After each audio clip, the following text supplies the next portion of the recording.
yang sering kita lihat-lihat di jalan. SPBI itu sistem pemerintahan berbasis elektronik, bukan stasiun pengisian blok LPG.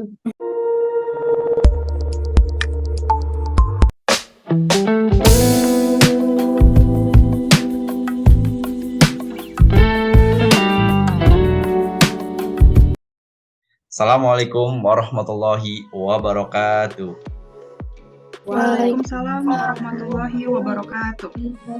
Selamat siang teman-teman semuanya.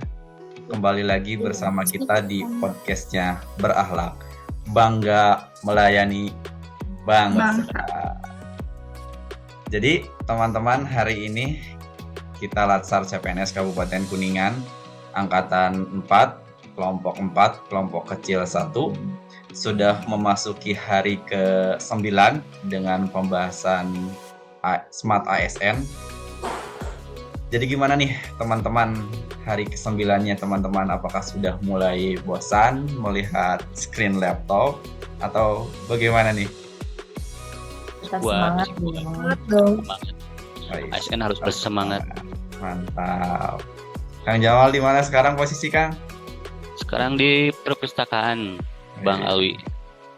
menunggu Mantap. perpus ya, Mbak. Iya, Juru jadi kuncinya Perpus Kuningan Kang Jamal. luar biasa. Kalau Perpus berarti kalau jadi juru kuncinya Perpus udah tahu berarti ya posisi buku di mananya ya. Wajib tahu Bang Alwi, soalnya itu kan bagian dari kerjaan kami. Betul. Balik lagi nih ke pembahasan hari ini. Podcastnya membahas mengenai pelaksanaan penyelenggaraan pemerintah dalam upaya mewujudkan smart governance.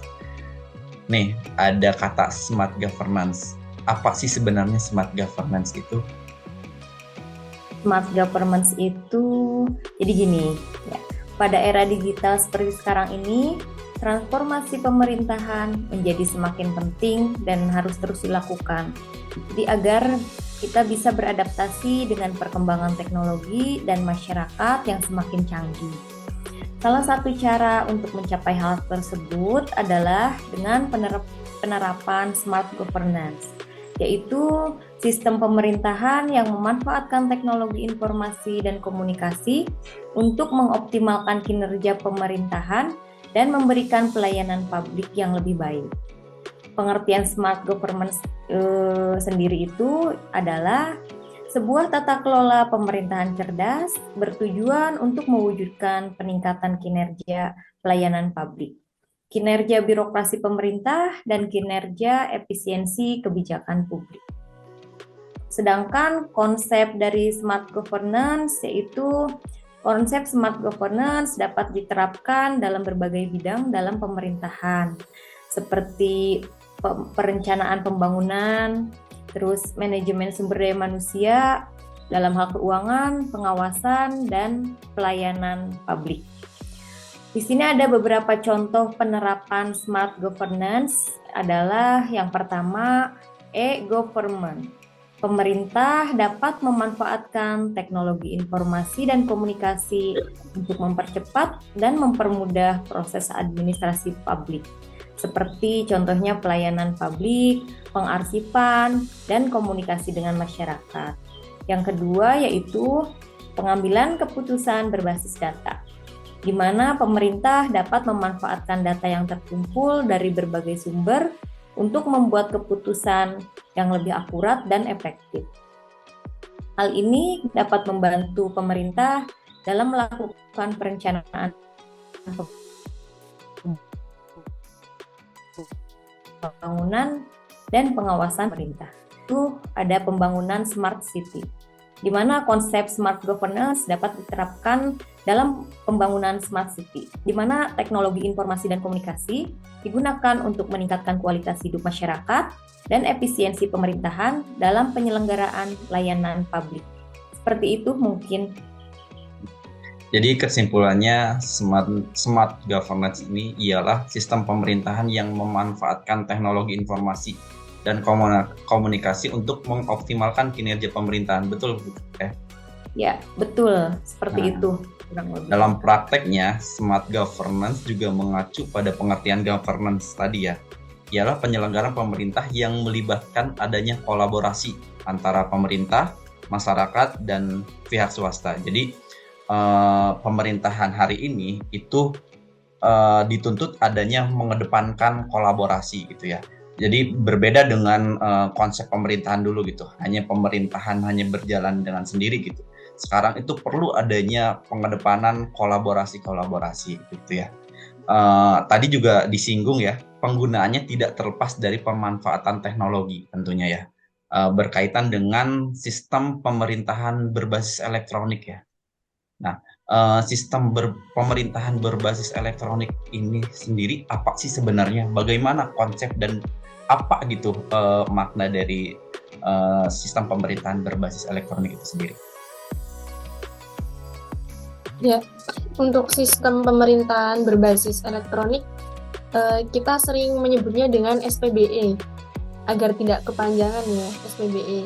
Jangan salah, SPBE itu bukan yang sering kita lihat ya di jalan. SPBE itu sistem pemerintahan berbasis elektronik, bukan stasiun pengisian blok LPG. Karena sering banyak yang salah mengira gitu. Nah, SPBE ini sendiri merupakan penyelenggaraan pemerintahan yang memanfaatkan teknologi informasi dan komunikasi atau bahasa sekarangnya IT lah untuk memberikan layanan kepada pengguna SPBE. Nah, siapa sih pengguna SPBE ini? Pengguna SPBE ini tuh seperti instansi pemerintah.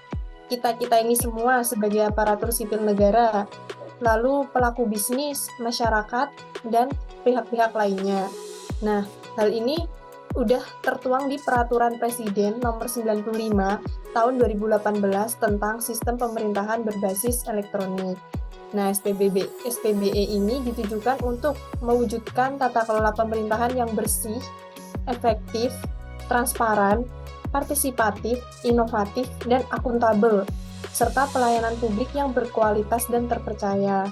Selain itu, SPBE juga meningkatkan kolaborasi antar instansi pemerintah, seperti yang tadi disampaikan Kang Alwi, adanya kolaborasi dalam melaksanakan urusan dan tugas pemerintahan untuk mencapai tujuan bersama sehingga kualitasnya meningkat dan pelayanan publiknya jangkauannya lebih luas. Selain itu juga dapat untuk menekan tingkat penyalahgunaan kewenangan dalam bentuk kolusi, korupsi, dan nepotisme melalui penerapan sistem pengawasan dan pengaduan masyarakat berbasis elektronik. Nah, untuk pelaksanaan SPBE ini, itu ada timnya, tim untuk mengkoordinasi SPBE nasional. Nah, ini mempunyai tugas untuk melakukan koordinasi dan penerapan kebijakan SPBE pada instansi pusat dengan pemerintah daerah yang bertanggung jawab langsung kepada Presiden. Seperti itu. Jadi lebih sangat terbuka ya dengan diterapkannya sistem pemerintahan berbasis elektronik itu. Begitu ya, Mbak? Iya, jadi adanya transparansi, jadinya semuanya bisa mengetahui gitu. Lalu tadi ya, jika dikaitkan dengan konsep smart governance, dapat diterapkan dalam berbagai bidang dalam pemerintahan seperti perencanaan pembangunan, manajemen sumber daya manusia, keuangan, pengawasan, pelayanan publik, dan lain sebagainya. Nah, saya ingin fokus di pengembangan manajemen sumber daya manusia. Bagaimana sih jika dikaitkan tadi dengan konsep smart governance, jika dikaitkan dengan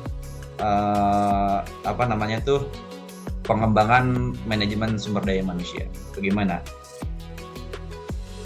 Nah, baik, Pak Alwi, kalau untuk smart governance dan juga kinerja berbasis elektronik di Kabupaten Kuningan, kita telah menerapkan itu salah satunya di bidang BPK PSDM atau kepegawaian itu. Kita udah memiliki yang namanya aplikasi sasaran kinerja pegawai yang disebut Sijapati. Nah, Sijapati itu bukan burung, tapi salah satu singkatan ya. Artinya itu Sistem Informasi Kinerja Pegawai Terintegrasi. Nah, ini mengacu pada regulasi terbaru nih. Aplikasi elektronik kinerja pegawai memberikan kemudahan juga bagi pegawai dalam penyusun sasaran kinerja pegawai. Aplikasi Sijapati ini atau Sistem Informasi Kinerja Pegawai Terintegrasi ini dikembangkan dengan mengacu regulasi terbaru yakni Permen-PAN RB nomor 8 tahun 2021. Nah, fitur unggulan dari Sijapati ini apa nih? yaitu bisa adanya modul cascading atau direct non-direct dan juga non-cascading, di mana setiap SKP yang disusun bersumber dari perjanjian kinerja diturunkan menjadi SKP, JPT, diturunkan lagi menjadi SKP JA, JF, sampai ke level pegawai. Prinsip dari modul cascading ini untuk menjaga supaya sasaran kinerja pegawai tidak keluar dari tupoksi pegawai yang bersangkutan, tupoksi atasan langsung maupun tupoksi instansi. Nah, si Japati ini dapat diakses juga melalui Android dan juga website. Nah, kalau di Android, pegawai di BKPSDM atau pegawai di pemerintahan Kabupaten Kuningan dapat mengaksesnya di Play Store dengan cukup klik si Japati Kuningan. Nah, nanti tinggal diunduh. Dan untuk di website bisa mengunjungi ke laman https://sijapati.kuningankap.go.id. Sijapati ini merupakan dari e-kinerja, ini merupakan salah satu dari penggantinya e-kinerja yang lama. Nah, aplikasi ini juga setidaknya memiliki 4 tahapan nih. Pertama, ada perencanaan menyusun rencana kinerja lengkap sampai indikator kinerja individu dan targetnya. Kedua, ada pelaksanaan dan realisasi, membaca data aktivitas capaian pegawai. Ketiga, ada penilaian kegiatan melakukan verifikasi SKP oleh atasan langsung. Dan terakhir, yang keempat adalah evaluasi, melakukan evaluasi secara bersama. Itu salah satu secara umum tentang Sijapati yang telah diterapkan di Kabupaten Kuningan sebagai salah satu konsep penilaian kinerja berbasis elektronik. Begitu, Pak Alwi, silakan. Salah satu konsep untuk manajemen sumber daya manusia juga ya, Bang Jamal ya? Ya, betul. ASN begitu ya. Nah, tapi dalam implementasinya, Sijapati ini belum berjalan dengan baik ya. Karena tadi Betul, tadi perubahan dari sistemnya sebelumnya yang e-kinerja gitu ya, dan baru diterapkan tahun ini gitu. Nah, bagaimana tadi ya jika dikaitkan dengan implementasinya hari ini gitu? Jadi Kang, adanya pergantian aplikasi penilaian kinerja pegawai dari aplikasi Ekin atau e-kinerja ke aplikasi Sijapati ini menimbulkan banyak sekali pro dan kontra di antara pegawai, khususnya di pemerintah Kabupaten Kuningan. Nah, beberapa penyebabnya diantaranya adalah yang pertama, bahwa alur dari Sijapati ini dimulai dari atasan. Maksudnya, kepala dinas harus lebih dulu membuat sasaran kinerja pegawai atau SKP, sehingga bawahan baru bisa membuat SKP-nya masing-masing. Jadi, SKP kita itu kasarnya adalah penjabaran dari SKP kepala dinas. Nah, di satu sisi memang bagus, karena arah sasarannya atau tujuan kinerjanya itu jelas dan sama. Namun, akan jadi masalah apabila atasan kita belum mengerjakan, sehingga kita harus bersabar dan harus menunggu gitu, sampai atasan kita mulai mengerjakan, sehingga kita bisa mengerjakan gitu. Nah, yang kedua, menurut pernyataan dari BKPSDM sendiri, bahwa rencananya pengerjaan Sijapati ini akan dibatasi. Maksudnya, kalau dulu saat kita mengerjakan Ekin atau e-kinerja itu dibuka selama 1 bulan. Kasarnya, kita bisa mengerjakan Ekin di akhir bulan. Nah, untuk Sijapati, mungkin pada awalnya dibuka selama 1 bulan juga untuk penyesuaian. Namun nantinya akan ditutup selama setiap 2 minggu apabila pegawai sudah lancar menggunakannya. Nah, apabila sudah lancar lagi, mungkin ditutup per 1 minggu. Lebih lancar lagi, digadang-gadang akan ditutup per 3 hari. Jadi, pegawai harus segera mengisi Sijapati dan tidak menunda-nunda. Karena apabila sudah ditutup, pegawai tidak bisa lagi menginput aktivitas hariannya. Nah, sehingga nanti akan berpengaruh ke TPP, bisa langsung otomatis dipotong. Itu sebabnya aplikasi Sijapati ini bisa diakses di handphone untuk memudahkan penginputan dimanapun dan kapanpun. Jadi memudahkan pegawai untuk mengakses gitu ya, jadi nggak usah bawa laptop. Nah, yang ketiga, sistem aplikasi Sijapati ini sudah terintegrasi. Nah, jika dulu saat menggunakan aplikasi e-kinerja, pegawai itu harus membuat elapkin SKP secara manual di Microsoft Excel. Nah, lain halnya dengan aplikasi Sijapati, di mana pegawai tidak perlu lagi mengerjakan laporan tersebut secara manual, karena langsung terintegrasi.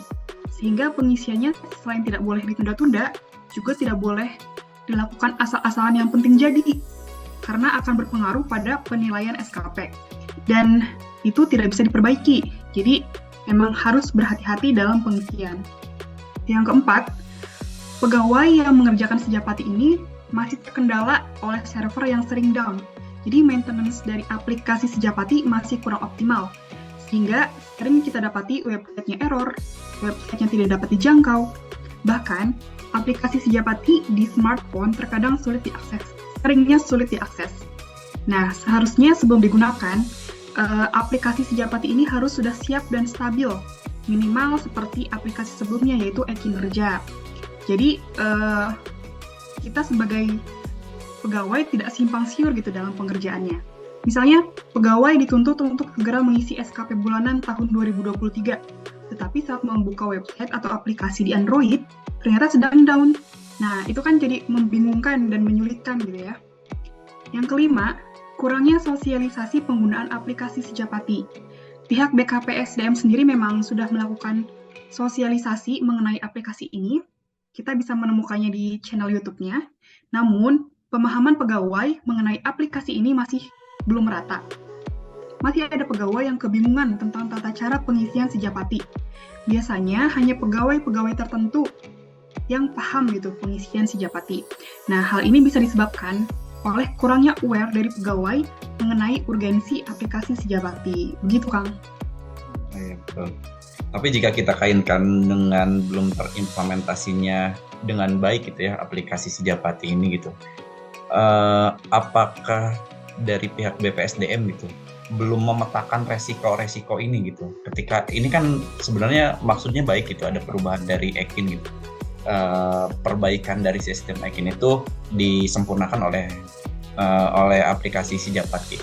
Tapi dalam implementasinya belum berjalan dengan baik sampai hari ini gitu. Padahal dari bulan Januari gitu harusnya sudah berjalan gitu. Apakah belum terpetakan gitu resiko-resiko ini gitu? Bagaimana Teh? Kalau menurut pendapat saya ya, husnuzonnya mungkin sebetulnya sudah terbayang oleh pihak BKPSDM sendiri. Hanya saja memang butuh waktu untuk penerapannya. Jadi masih dalam proses gitu kan, butuh waktu mungkin setahun atau 2 tahun sebelum semuanya jadi ajak dan stabil. Mungkin dulu pas penerapan e-Kinerja juga mungkin sama seperti ini, masih ada simpang siur gitu karena pegawainya belum paham. Tapi mungkin seiring berjalannya waktu, setelah pegawai paham, mungkin semuanya akan jadi lebih mudah gitu ya, Kang. Apa tidak memungkinkan gitu bagaimana aplikasi Ekin itu masih tetap dipakai gitu? Karena kan untuk penyempurnaan tadi Sejapati ini perlu waktu gitu ya. Tapi ya udah pakai dulu aja Ekin gitu sebelum benar-benar aja gitu. Ada pendapat nggak terkait itu? Ya, izin berpendapat Kang Alwi. Mungkin sebelum adanya Sejapati, sebenarnya kita udah diberi semacam percobaan selama di tahun berapa? Tahun 2021. 2021 tuh kita masih memakai 2 aplikasi itu, Ekin dan Sejapati. Sampai 2022 karena dirasa cukup Sejapati, mulai Ekin ditutup dan akhirnya kita menggunakan pada tahun 2023 murni Sejapati. Namun pada saat pelaksanaannya mengalami beberapa kendala. Menurut saya itu hal yang lumrah ya. Itu untuk pendapat dari saya sendiri, itu hal yang lumrah karena memang penerapan ini perlu waktu dan juga perlu banyak hal yang harus dilihat dulu setahun pertama, 2 tahun pertama itu bagaimana kendala-kendala yang terjadi, apakah dari server ataupun dari sistemnya atau dari apa.